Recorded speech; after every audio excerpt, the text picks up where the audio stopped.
আমরা সবাই কিন্তু এই তাসদিদ, এই যে এই চিহ্নটাকে বলা হয় তাসদিদ।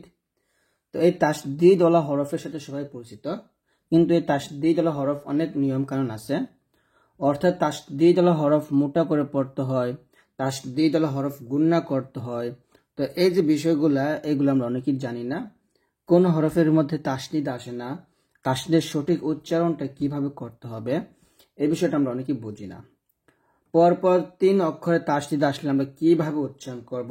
এখানে দেখুন, এখানেও তাসদিদ, এখানেও তাসদিদ, এখানেও তাসদিদ, মানে পরপর 3টা অক্ষরের মধ্যে তাসদিদ চলে আসছে। তো এটা আমরা কিভাবে উচ্চারণ করব, এই প্রত্যেকটা বিষয় 2 জবরের পর তাসদিদ ওয়ালা হরফ আসলে আমরা কিভাবে উচ্চারণ করব, বা জজম ওয়ালা হরফের পর, এই যে জজম, এটাকে বলে জজম ওয়ালা হরফের পর তাসদিদ আসলে আমরা কিভাবে পড়ব, এই বিষয়গুলো আজকে আমি আপনাদেরকে খুব সুন্দর করে শিখাবো। তো অবশ্যই ভিডিওটা সম্পূর্ণ দেখবেন, একটু টানবেন না। এর আগে আমরা তাসদিদ ওয়ালা হরফের সাথে একটু পরিচয় হয়। দেখুন, তাসদিদ ওয়ালা হরফ হচ্ছে, যেমন এখানে ইয়ার উপরে তাসদিদ চিহ্নটা আসছে, ওয়াওয়ের উপরে তাসদিদ চিহ্ন আসছে, মিম এবং নুনের উপরে তাসদিদ চিহ্ন আসছে। তো এই যে হরফের উপরে যদি তাসদিদ থাকে, ধরেন এটা বা, বার উপরে তাসদিদ আসলে এটা কি বলা হবে, তাসদিদ ওয়ালা হরফ। ঠিক আছে, এটাকে তাসদিদ ওয়ালা হরফ বলা হবে। এই তাসদিদ ওয়ালা হরফটা আমরা 2 বার মিল করে পড়ি। প্রথমবার তাহার ডান দিকে আমরা হরকতের সাথে মিলাবো, হামজা ইয়া জবর আই, হামজাকে ইয়াকে ধরবে, হামজা ইয়া জবর আই। তারপরে দ্বিতীয়বার হরফে যা থাকবে তার উচ্চারণ করতে হবে ইয়া পেশ ইউ, তাহলে উচ্চারণটা হবে আই ইউ। হামজা ওয়াও জবর আউ, ওয়াও জবর ওয়া, আউ ওয়া। এখানে গুরুত্বপূর্ণ হচ্ছে মিম এবং নুনের ক্ষেত্রে, যখন মিম এবং নুনের উপরে তাসদিদ চিহ্নটা আসবে, এই যে তাসদিদ চিহ্নটা আসবে, তখন কিন্তু কি করতে হবে, গুণনা করতে হবে, যাকে বলা হবে ওয়াজিব গুণনা, ওয়াজিব গুণনা। ঠিক আছে, তো নুন এবং মিমের উপর যখন তাসদিদ আসবে তখনই গুণনা করতে হবে, আর এই গুণনার নাম হচ্ছে ওয়াজিব গুণনা। যেমন হামজা মিম জবর আম, মিম জবর মা, আম্মা। হামজা নুন জের ইন, নুন জবর না, ইন্না। তো কোরআন মাজিদের মধ্যে যখনই আপনারা এরকম নুনের উপরে অথবা মিমের উপরে তাসদিদ পাবেন, তখনই গুণনা আদায় করবেন। এখানে দেখুন যে হামজাকে লামকে ধরছে, ইল্লা লাআল্লাকুম তাত্তাকুনা।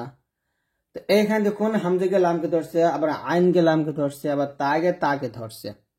এগুলো আমরা তাসদিদ ওয়ালা হরফ আরেকটা হরফের সাথে মিলে পড়তেছি, কিন্তু এইখানে দেখুন নুন সাকিনের পরে ইয়া আসছে, ইয়ার উপরে তাসদিদ আসছে। তো এটা আপনি কিভাবে পড়বেন, আমরা এই জায়গায় ভুলটা করি, এই নুন সাকিনের উচ্চারণটা আমরা করে ফেলি, বা উচ্চারণটা চলে আসে, আমরা ইয়ার উচ্চারণ না করি, তো না করে আর কি নুনের উচ্চারণটা করে ফেলি। তো এখানে আমরা নুনের উচ্চারণ করবো না, আমরা ইয়াকে ডাইরেক্ট, হামজাকে ডাইরেক্ট ইয়াকে ধরবো।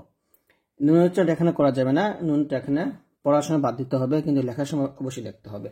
তো হামজা গিয়ে আমরা ইয়ার সাথে মিলাবো এবং কি করবো, এখানে গিয়ে গুণনা আদায় করবো, এরকম আই মিনু, হামজা ইয়া জবর আই, এরকম ভাবে গুণনা করতে হবে, আই মিনু। তো আপনারা এটা মনে রাখবেন, যদি নুন সাকিনের পর, শুধুমাত্র নুন সাকিনের ক্ষেত্রে, অন্য হরফের ক্ষেত্রে না। তো এরকম নুন সাকিনের পর যদি, ইয়া আসে এবং সে হরফে তাসদিদ আসতে পারে, না আসলে সমস্যা নেই, আমরা মিল করে এভাবে গুণনা আদায় করব। ঠিক আছে, এটা আপনি মনে রাখবেন। তো এখানে দেখুন লেখা আছে যে সাকিনের পর তাসদিদ থাকলে সাকিন পড়া যাবে না, তাই ডান থেকে শেষ শব্দের হলুদ সাকিন যুক্ত অক্ষর নুন বাংলা উচ্চারণ লেখা হয়নি। ঠিক আছে, তো এটা লেখা হয়েছে। ওকে, তারপরে কিভাবে নীল অক্ষরকে লাল অক্ষরের সাথে যুক্ত করে আবার লাল অক্ষর দিতে, আচ্ছা এখানে অনেক কিছু লেখা, বাদ দিন। তো আমরা এখন দেখবো হচ্ছে যে পরপর 2 অক্ষরে তাসদিদ থাকলে আমরা কিভাবে পড়বো, এটাও দেখবো, এবং হচ্ছে গুণনাগুলা আর মোটা পাতলা বিষয়গুলো দেখবো। দেখুন, এটা হচ্ছে আল্লাহ শব্দ লাম, অর্থাৎ এই লামের উপর যে তাসদিদ আসছে, আল্লাহ শব্দের মাঝখানে যে লামটা, এটাকে মূলত আল্লাহ শব্দ লাম বলা হয়। তো এই আল্লাহ শব্দ লামের ডাইনে যখন জবর থাকবে তখন এই লামটা মোটা করতে হয়, এটা আপনারা মনে রাখবেন। আরেকটা হচ্ছে যখন নুনের উপরে তাসদিদ থাকবে, নুনের উপরে তাসদিদ থাকলে সবসময় নুনটা গুণনা করতে হবে। ঠিক আছে, নুন অথবা মিম, নুন অথবা মিম এই দুটো অক্ষরের তাসদিদ থাকলে অবশ্যই অবশ্যই গুণনা হবে। তাহলে এখানে বলতে হবে ইন্নাল্লাহা, ইন্নাল্লাহ না বলে একটা ল বলতে হবে মোটা করে, ইন্নাল্লাহা। এখানে বলতে হবে সুম্মাস-সাবিলা,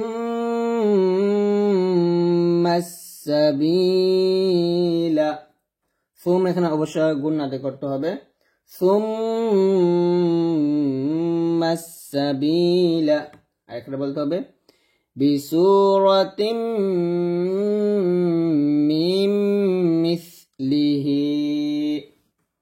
তো এখানে দেখুন কতগুলো নিয়ম আছে। প্রথম আমরা দেখলাম নুনের উপর তাসদিদ, মিমের উপর তাসদিদ থাকলে আমরা গুণনা আদায় করতেছি। তারপর আল্লাহ শব্দ লামের ডাইনে যখন জবর আসবে তখন লামটা মোটা করতেছি, আর এই লামে অবশ্যই তাসদিদ থাকবে। ইন্নাল্লাহ, এখানে এই হামজাকে নুনকে ধরছে, গুণনা হচ্ছে, নুনকে বা লামকে ধরছে, লামটা মোটা হচ্ছে। এখানেও ঠিক কিভাবে সাগে মিমকে ধরছে, গুণনা হচ্ছে, আবার মিমকে এই সিনটাকে ধরতেছে, সুম্মাস-সাবিলা। তারপর এখানে বিসূরাতিম, এখানে দেখুন দুইটা জেরের নিচে তাসদিদ আসছে, দুইটা জেরের নিচে না, দুইটা জেরের পরে তাসদিদ আসছে, মিমের উপর তাসদিদ আসছে। তো এখানে আমি কিন্তু বলছিলাম যে মিমের উপর তাসদিদ থাকলে গুণনা করবেন, তবে এইখানেও গুণনা করবেন। এই গুণনাটা এখানে, এই গুণনা আর এই গুণনা, এই দুটাকে বলা হচ্ছে ওয়াজিব গুণনা, এই দুটো হচ্ছে ওয়াজিব। আর এই যে এই গুণনাটা, এটা কিন্তু ওয়াজিব গুণনা না, এটা হবে ইদগাম গুণনা। কি গুণনা? ইদগাম, ইদগাম গুণনা, মনে রাখবেন। ঠিক আছে, তো আমরা এখানে একটা জেদ দিয়ে মিমকে মিলাবো এবং গুণনা করব। বিসূরাতিম মিন মিসলিহি, আবার এখানে নুন সেকেন্ডের পরে আবার নুন আসছে, তাহলে আমরা এখানে নুন সেকেন্ডটা পড়বো না। এখানে আমরা কি করব, ডাইরেক্ট এই মিমটা, এই মিমটাকে এই মিমের সাথে মিলাবো এবং গুণনা করব। বিসূরাতিম মিন মিসলিহি, এরকম ভাবে। তো এখানে বাংলা অনেক কিছু লেখা আছে, আপনারা একটু বাংলাগুলো দেখতে পান। বাংলা এই যে উচ্চারণগুলো এখানে দেওয়া আছে, তিনটার উচ্চারণের নিচে এখানে এই যেভাবে দেওয়া আছে। তো যাই হোক, আমরা এটা দেখে নিলাম।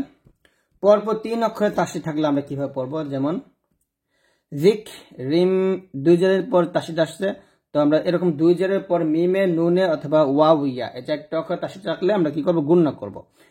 যেমন রি, এখানে লেখা আছে রি মিলবে মিমের সাথে, আবার মি মিলবে র এর সাথে, আবার র মিলবে বা এর সাথে।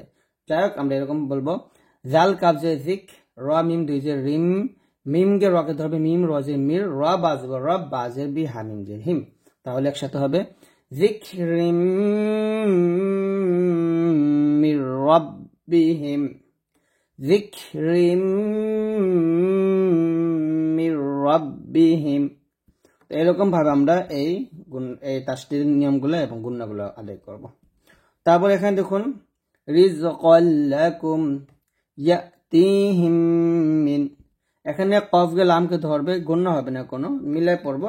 এখন মিম সেকেন্ডের পর মিম থাকার কারণে তাসদিদ আসছে, আমরা এখানে মিম সেকেন্ডটা পড়বো না, বাট এই হাগে মিমটাকে ধরবো, গুণনা করবো। ইয়াতিতে আমরা এক লিপ টান দেবো, ইয়াতিহিম মিন, এরকম ভাবে পড়বো। তো আশা করছি আপনারা বুঝতে পারছেন। এখানে দেখুন খুব সুন্দর অনেকগুলো উদাহরণ আছে। ইন্নাল্লাহা বিসূরাতিম মিন মিসলিহি সুম্মা ফাইন্না রিজকাল লাকুম। দেখুন এখানে কতগুলো নিয়ম, অনেকগুলো নিয়ম আছে, আমি কিন্তু বুঝাইছি, আবার বুঝতে গেলে সময় লাগবে। এটা হলে ওয়াজিব গুণনা হচ্ছে, আবার এখানে লামটা মোটা হচ্ছে। বিসূরাতিম, এখানে ইদগামে বাগুন হচ্ছে, আবার এই মিম গিয়ে মিমকে ধরছে, এখন আবার ইদগামে বাগুন হচ্ছে, গুণনা হচ্ছে। সুম, এটা ওয়াজিব গুণনা হচ্ছে। ফাইন, এটা ওয়াজিব গুণনা হচ্ছে। রিজকাল্লা, এটা হচ্ছে ইদগামে বেলা গুণনা হচ্ছে, মিলাবো, গুণনা করব না। রিজকাল লাকুম, এখানে কি হচ্ছে দেখুন, এখানে ওয়াও গিয়ে তাকে ধরছে, মাঝখানে কিন্তু একটা খালি আলিফ আসছে, খালি লাম আসছে, তো আমি এখানে কিন্তু খালি আলিফ এবং খালি লামটা পড়ি নাই। তো এরকম এখানে খালি আলিফ বা খালি লামটা পড়া যাবে না, আমি ডাইরেক্ট ওয়াওকে তাকে ধরে পড়বো। ওয়া والتين ذكر من ربهم لعلكم تتقون ربك الذي إن الذين يأتيهم من إلا الذين এখানে দেখুন ইন্নাল এই নুনকে ডাইরেক্ট লামকে ধরছে মাঝখানে যে আলিফটা আমি এখানে পড়ি নাই তো এইভাবে তাসদীদ হরফের আগে খালি আলিফ থাকলে বা খালি হরফ থাকলে এবং তাসদীদ হরফের আগে যদি সাকিন হরফ থাকে তাহলে ওইগুলো পড়া যায় না ঠিক আছে তো আমি যদি আয়াতে পড়ি যুলুমাতু ওয়া রা'দু ওয়া বারক এখানে তা গিয়ে ওয়াওকে ধরছে আবার দাল গিয়ে ওয়াওকে ধরছে এবং কি করছে আমি এখানে গুণনাও আদায় করছি গুণনাও হচ্ছে যিকরিম মির রাব্বিহিম মুহদাসিন ইল্লাস্তামাউহু ওয়া হুম ইয়ালআবুন তো এখানে দেখো কত তাসদীদ নিয়ম আসছে গুণনার নিয়মগুলো আসছে আপনারা আসলে বুঝতেই পারছেন তো আশা করছি আজকে এই ভিডিও থেকে আপনারা এই প্রত্যেকটি বিষয় ইনশাআল্লাহ ভালো করে বুঝতেই পারছেন যদি বুঝতে পারেন অবশ্যই এটা লাইক দিবেন আর আমাদের ভিডিওগুলো সবার কাছে ইনশাআল্লাহ শেয়ার করে দিবেন